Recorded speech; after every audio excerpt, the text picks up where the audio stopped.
¿qué tal? Buenas tardes. Gracias por volver a este encuentro una vez a la semana para conversar de prensa y comunicación en Cuba. Hoy conoceremos la historia de un director de televisión, realizador de documentales, cuyo nombre aparece en muchos créditos de programas que vemos todos los días. Para saber quién es y qué tiene que contarnos, quédese con nosotros.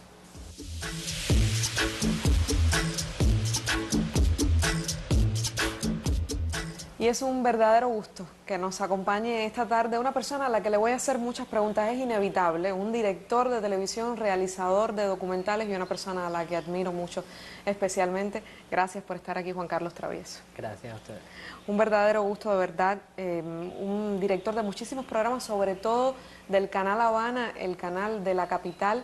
Y un montón, usted irá reconociendo rápidamente los muchos proyectos en los que detrás ha estado Juan Carlos Travieso. Pero quiero empezar por tu historia y el compromiso y la vocación que tienes con los audiovisuales es verdaderamente impresionante, Juan Carlos. Y, por ejemplo, el hecho de que un niño bien pequeño se enamore de una radio local, específicamente Radio Camoa, porque es natural de San José de las Lajas, es gracioso, ¿no? ¿Qué viste de interesante? ¿Qué fue lo que te llamó la atención en esa radio? Mira, esa fue la puerta por la que yo entré definitivamente a los medios de comunicación. Y yo creo que lo que más interesante me resultó en ese encuentro con este mundo fue la fascinación que me transmitió, la magia, ese despertar de la imaginación que los medios tienen, que encierran ahí detrás de cámara o detrás de un micrófono. Y bueno, para mí fue eso muy importante, como el primer paso siendo un niño. Pero ahí enseguida me atrapó aquello y empecé a tratar de aprender, de beber de los que estaban allí a mi alrededor, que eran excelentes profesionales de la radio, en un pueblito, uno más de los tantos de nuestra geografía, pero que tenían la suerte de tener una emisora local, con gente apasionada por lo que hacía. Y yo creo que eso también lo aprendí allí. Esa pasión me la pegaron, me la pasaron los que trabajaban allí en la radio. Gente que todavía hoy tal vez están sin reconocimiento porque siguen allí o porque se jubilaron allí en un pueblo local. Pero yo creo que realmente es eso, lo que el primer impacto que tuve fue de pasión, de enamoramiento, y yo creo que eso es lo primero que aprendí como lección. ¿Hubo un momento de tu vida en que decidiste que la fatalidad geográfica, me refiero a la fatalidad por la lejanía de donde vivías a la capital, vivías en San José, todavía vives en San José de las Lajas, que eso no te detendría más y tomaste el camino definitivo de todos los días, venir a La Habana para trabajar? ¿Cuándo fue ese momento? ¿Quién te impulsó? ¿Quién te ayudó a hacerlo? Eso empezó a los 8 años de edad. A los 8 años de edad mi papá o mi mamá venían conmigo a La Habana a traerme, porque yo era el único en toda la familia, creo que en todo San José en esa época, que tenía una inclinación así tan marcada. Mis profesores en la secundaria, en la primaria, decían que yo sabía lo que quería hacer. Y bueno, ellos a lo mejor lo tenían más claro que yo. Yo empecé a experimentar, empecé a meterme en todo lo que pude. Y pasé talleres de actuación aquí en La Habana, por lo tanto me tenían que traer. En esa etapa, siendo niño, participé, imagínate, en la primera versión que se hizo de Los Pequeños Fugitivos, Las Aventuras, Los Pequeños Fugitivos de Bandurria, pero con Alexis Valdés, que era protagonista en aquel entonces. Pero todo eso me empezó desde chiquito a deslumbrar, ¿no? Y yo traté de aprovechar mucho cada oportunidad que tuve. Es decir, si mis padres hacían el esfuerzo de traerme de San José a La Habana, en esa época era bastante económico el viaje. Pero si hacían el esfuerzo, yo tenía que hacer el esfuerzo de que lo que yo viniera a hacer fuera de verdad y fuera a aprender entonces todo lo mejor que pudiera y tratar de hacer algo que valiera la pena. Tuviste muchísima experiencia en la radio, como realizador, como guionista, poniendo voces. Y a partir de un momento determinado decides ir a la televisión. De hecho, por lo que te conocemos mucho más es por director de televisión, por realizador. ¿Cuándo fue ese momento en que decidiste cambiarte, definitivamente dejar la radio e ir a la televisión y por qué? Mira, siempre he dicho que mi paso de la radio a la televisión fue casi, a ver, primero fue consciente, ¿no? Yo en un momento sentí que las cosas, las oportunidades, las posibilidades que tenía en la radio las había explorado.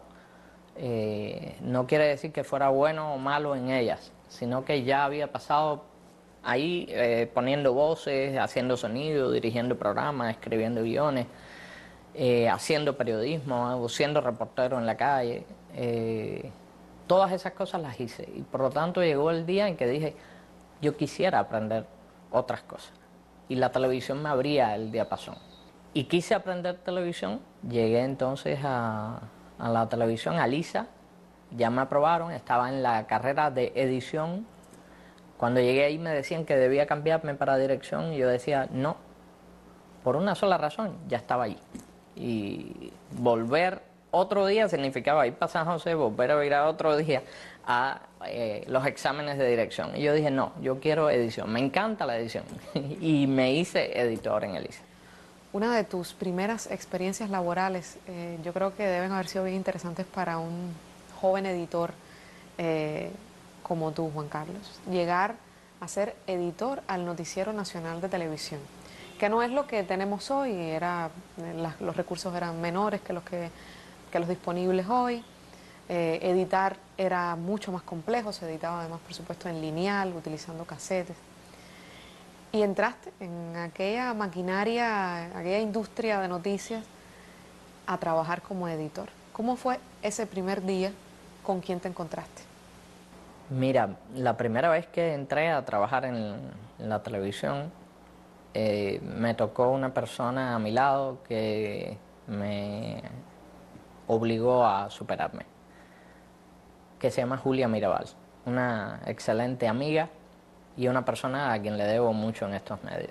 Porque Julia me dio la posibilidad, lo primero es que me aterrizó, se sentó al lado mío, me tocaba editar con ella una noticia para el noticiero del mediodía, que ella hacía las culturales. Me miró así de arriba abajo, me dijo, ¿quién tú eres? No, yo, Julia, soy... Ah, ¿y de dónde tú vienes? Yo de San José. ¿San José? ¿Y de dónde tú vienes? ¿Qué habías hecho antes? Yo de una emisora que se llama Radio Camoa. ¿Radio qué? Entonces fue como, a ver, yo lo sabía. Es decir, cuando yo dejé la radio, yo había tenido muchos premios en la radio, muchos reconocimientos, una carrera de 15 años ya en la radio y decidí pasar a la televisión. Yo sabía que ese salto era volver a cero. Es decir, mi pasado, todo lo que había hecho en la radio, a partir de ese momento de nada valía. Porque yo tenía un mundo nuevo al que enfrentarme, del cual aprender. Entonces, Julia me aterrizó eso, me dijo, es verdad, estás en cero. y bueno, nada, fue bonito porque me obligó, fue como ese empujón que tú necesitas para echar adelante.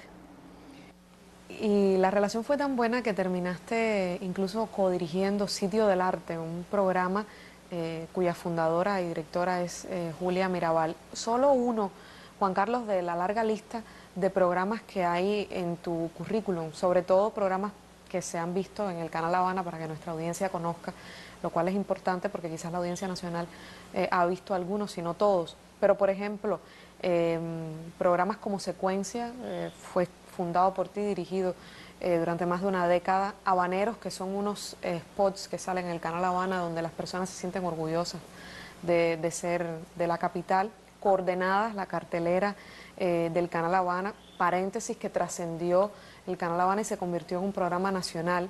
Y también otras experiencias como dirigir el noticiero del Festival de Nuevo Cine Latinoamericano. Son muchos proyectos y de diferentes contenidos. ¿Estos programas te han llegado a las manos o los has inventado tú? Hay proyectos que me he inventado, como Motor de Arranques, por ejemplo,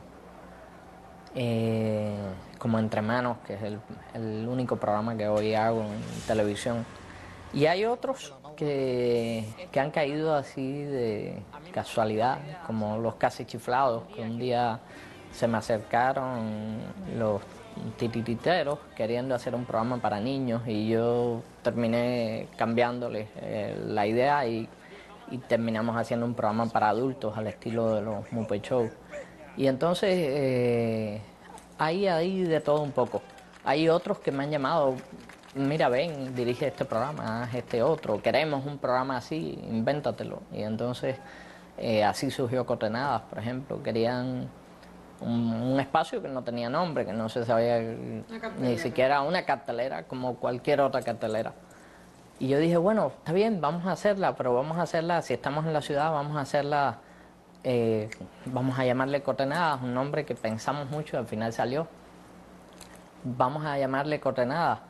Vamos a filmarlo no en estudio, vamos a filmarlos en la calle. Si estamos hablando de un programa que intenta ser una cartelera que intenta ser distinta, un canal de televisión que intenta ser más cercano con la gente, bueno, vamos a grabar eso en la calle. Y empezamos así en la calle con Luis Silva, con Naya de Rivero, en la calle, grabando. Y después dijimos, bueno, vamos a ser consecuentes también con el nombre del programa. Vamos a subirnos a los puntos altos de la ciudad y vamos a grabar el programa en los puntos más altos que tenga la ciudad y desde ahí vamos a dar las coordenadas. Era como una cosa conceptual que intentábamos defender.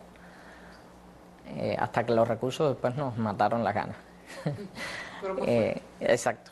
Pero bueno, es de ese tipo de cosas en las que me gusta involucrarme, donde tenga la posibilidad de proponer, de crear entre un equipo de gente. Yo creo, eso sí, para mí es fundamental, el equipo con el que uno trabaja es determinante para que los resultados estén después.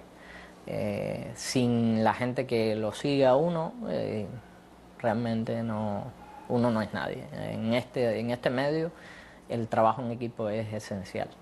Y sobre todo esa gente que te sigue no puede ser por fanatismo, tiene que ser que sean profesionales, que tengan las mismas ganas, los mismos deseos de encauzar sus ansias de contar, de narrar a través de un producto y que logre sumarlos como amigos en ese proyecto. ¿Qué pasa, papi? ¿Qué cosa?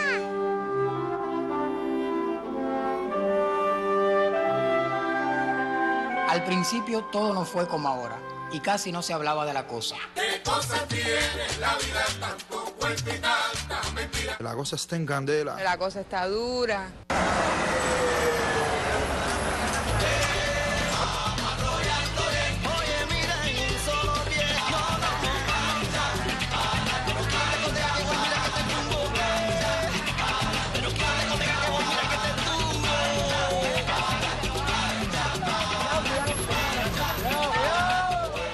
Sin embargo, y a pesar de tu prolífica carrera como director de televisión, yo creo que es bastante evidente, Juan Carlos, el hecho de que tú tienes un compromiso con la realización de documentales inmensa, una necesidad de contar a través del documental, de investigar.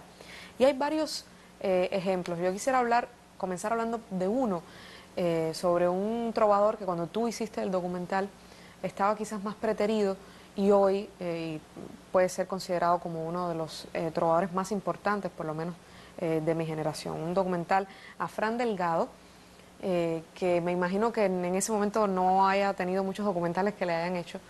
¿Se te ocurrió a ti? ¿Cómo fue hacer ese primer documental que además después obtuvo tanta atención? Un amigo psicólogo colaboraba conmigo en un programa de radio, se me acercó un día y me dijo, mira esta música. Era la música underground de Fran Delgado. Y cuando yo empecé a escucharla, a descubrirla, me quedé con ese bichito metido dentro. Y cuando estaba en Elisa, ya estudiando la carrera, tenía que hacer 2 documentales, uno en tercer año y uno en quinto. Y el de quinto ya había decidido que iba a hacer un documental a Fran Delgado. Ya estaba como cerca el momento. Llamé a Fran, me dijo que sí, que estaba feliz porque le hicieran un documental. Con el paso del tiempo me doy cuenta que es un documental con miles de imperfecciones. Si lo hiciera hoy, hiciera un producto totalmente distinto al que está, pero ese es el que está, el que corresponde a esa época, a ese momento, al conocimiento que tenía yo también de los medios en esa oportunidad, a lo que me dejé llevar para hacerlo. Pero sí, me resulta agradable, sobre todo, haber mostrado a ese Fran que también me abrió las puertas, y me abrió las puertas Casa de las Américas para grabar un concierto que para mí ha sido de los más grandes que ha dado Fran, y que me permitió entonces tener todo ese material para trabajar así como virgen, ¿no? O para conformar la historia. Y lo que sí me propuse en ese momento es que el documental tenía que ser reflejo de las crónicas que hacía Fran Delgado con sus canciones, y que eso tenía que ser como el eje central del documental, y de alguna manera entonces en imagen acompañar a esa crónica desde la canción que hacía Fran. Otras 2 obras sobresalen de la lista de documentales dirigidos por Juan Carlos Travieso. Primero, A pesar de todo, un documental sobre el bloqueo, que tengo entendido fue un documental por encargo, pero que también tuvo mucha atención porque son historias de niñas que han sufrido los efectos del bloqueo. Y también sobre las relaciones Cuba-Estados Unidos, en un contexto distinto, es Exchange, que es un documental que describe ese camino desbrozado por los artistas cubanos en Estados Unidos, que fue el comienzo de un diálogo entre los cubanos de allí y los cubanos de aquí, y luego lo que sucedió durante la administración del presidente Barack Obama. Parecería, cuando uno ve tu obra, que el arte, la música, eran probablemente tus motivaciones fundamentales. Sin embargo, en estos 2, A pesar de todo y Exchange, se percibe una gran versatilidad. ¿Qué experiencia te quedan de estos 2 documentales? Me llamaron en el ICAI, mira, hemos pensado en un documental sobre el bloqueo a Cuba y queremos que tú lo hagas. Aquello me sonó de madre, porque es un tema difícil para abordarlo. Lo pensé, creo que ahí mismo, un segundo o 2, y le dije al presidente del ICAI, entonces, sí, de acuerdo, lo voy a hacer, sobre todo porque es un reto hacerlo. Y tratar de que a uno le quede bien, y tratar de hablar del bloqueo de otra manera que no sea el discurso al que estamos habituados, para bien o para mal, pero estamos habituados a una sola manera de hablar de esos temas. Y yo quería cambiar eso. Yo quería hablar del bloqueo directamente con historias de seres humanos. Y no de cualquier ser humano, sino de los niños. Porque cuando yo analizaba, yo decía, bueno, es que yo crecí siendo objeto del bloqueo. Es decir, el bloqueo se metió en mi vida, creció conmigo, ¿ya? Eso mismo les está pasando hoy a las nuevas generaciones.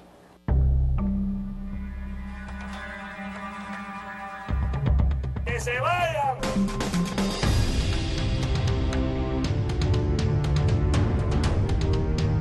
Cuando una vez se pusieron una bomba en un carro que era destinada para mí, se pusieron el carro equivocado. La cultura ha evolucionado la ciudad al cubano de Miami. Buenas noches a mi gente linda de Cuba.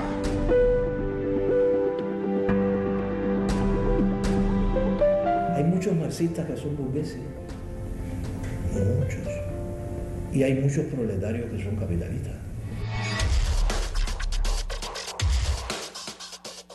En el caso de Exchange, es un documental que un día amigos, Gabriel Dávalo, Javier Otero, Harold Cárdenas, Ángel Piedra, nos sentamos a hablar de las relaciones Cuba-Estados Unidos y de ahí ya venía una propuesta de que se podría hacer un documental sobre las relaciones culturales.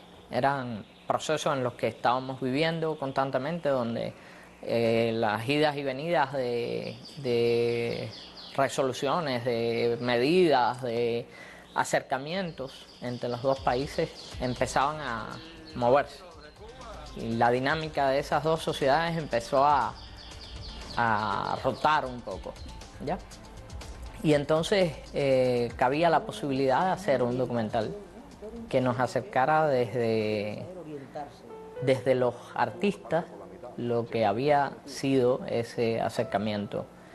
Y nosotros entonces nos propusimos hacerlo y asumimos eso como reto, hacerlo con un mínimo de recursos, con mucha voluntad, con mucho tiempo a disposición para lograr los testimonios que queríamos, para acercarnos también desde lo humano a esos fenómenos, con las personas que habían vivido el intercambio, que habían sido parte o no, con los que intentaron llegar al intercambio y no pudieron. Y quisimos entonces contar, armar la historia de lo que ha sido el intercambio cultural entre los dos países a lo largo de estos años. Ahora quiero que me hables de una amiga tuya que de alguna manera sigue a tu lado. Una periodista cubana joven que trágicamente murió en la flor de su vida por un accidente de tránsito, pero cuya imagen y su ejemplo se ha convertido ya en capital de todos. Ya no solamente pertenece a su familia o a ti, que eras su amigo, sino que se ha convertido en un hombre obligado para el periodismo joven en Cuba. Estamos hablando de Ania Pino y del concurso que tú propusiste que llevara su nombre y que además exhortara a los jóvenes, a los más jóvenes, a participar en ese concurso, discutir y aprender sobre la obra audiovisual hecha por personas de menos edad. ¿Por qué ese concurso? ¿Qué queda hoy de lo que tú creaste hace algunos años ya? Mira, el concurso Ania Pino, concurso de periodismo, yo lo propuse un día en el seno de la Unión de Periodistas de Cuba de Canal Habana. La idea que tenía de hacer un concurso que tuviera esas características, que fuera para estudiantes, que fuera para gente recién graduada, como un espacio de aprendizaje, un espacio que propiciara el debate, pero sobre todo el aprendizaje de muchas maneras, por muchas vías. Y bueno, era muy reciente todavía en ese momento el fallecimiento de Ania, algo que en lo personal a mí me había conmovido mucho y me había dolido mucho. Y propuse entonces que llevara el nombre de Ania. A la gente le pareció muy necesario también y bueno, se hizo. Y a partir de ahí lo hicimos 3, 4 periodistas del canal. Yo, el apoyo del Centro Martin Luther King desde el principio, desde el primer día, desde ese sueño.